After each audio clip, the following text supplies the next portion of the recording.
Hi, welcome to Java Program Tutorial. The last tutorial we looked at creating 3 different instances. It's called instantiate, that's the word you use in programming, of FUD class. The FUD class is a prototype and you can make as many copies as you want of it. And so what we showed and proved is that each object we created was a different copy. If we made changes to one, it didn't affect the prototype, and it didn't affect each other copy. So each one was independent of the changes in each other. And so we showed how to do 3 copies. And we could do as many as one. We could go into billions, trillions, and all the rest of it, though you'd be there for, I don't know, a long time. Let's see, so what we've done, we've tidied up main in the first class. We took all away the data members, the variables, took away all the methods, and we took away those instances. We created 3 instances of this class. Well, what we're going to do, we've took them away from the first class, and we're going to have the control center in the second class. So what we've done is we've created an object of the FUD class, called it TC. We've created this the same way as we've done with an integer. We've just declared it, not created it, but inside the constructor we've went TC equals new FUD class brackets. So that's an object created, and it's got the scope from here, from the start of the class till the end of the class. If we created the whole thing inside the constructor, it would just have the scope of the braces, and this just be the scope of the braces of the constructor. Once the constructor was finished, the object would be deleted from memory, not exist anymore. So we created a program called run program, and this is where we're going to run the code from. And so to prove that we got access to the FUD class from second class, we created an object there, but what we've done is we've printed out tc.name as one of the member data members. So, and we printed this out to screen, and then we went tc.name2 equals 89. We changed the file to 89, and then we printed that out to screen. So when we run the program, 24 was the original value, and then we changed it to 89, then we printed it to screen. So that's proof that we've got access from this method to the FUD method.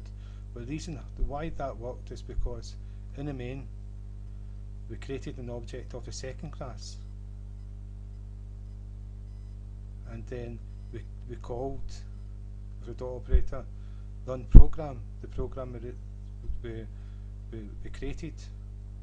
So as soon as this program runs, main calls the run program, executes all the code inside the run program.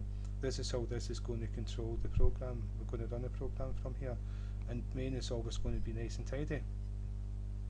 But what I'm going to show you with the main is that we've created an object of the second class which has an object created of the FUD class.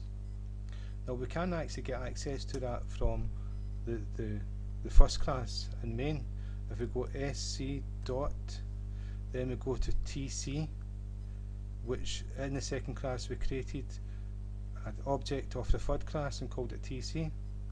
So now we've got access to the FUD class from main. We go dot, we've got access to all the data members from FUD and all the methods, first method, fourth method, etc., all the way down to FUD member and second member, and so we've got access to them all with the dot operator. So the first object dot, and an object created in that dot, and we've got access to all the, just to show you, because we'll do that in the future with different methods. There's many different ways of doing things. You can inherit, and you can create objects of objects and different things like that. And so I'll show you an example where we've printed out something to screen. We've used the class called system. Then we've got a dot operator. This is an instance created of another object. Then we've got a dot operator of a method that's inside that class we've created an instance of, and that gives us access to send something to the screen to be printed. So that's the exact same as what we've done here with the sc dot tc dot, and then we're going to select the method and semicolon. So if that was the print method, we would put something into to print and that would print it to screen, but it's not. But it's the same sort of access. That's what I'm showing you.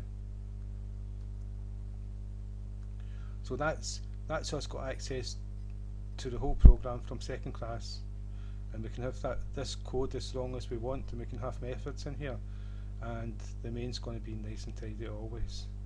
So that's for this tutorial. So again, thank you for your time, thank you for listening.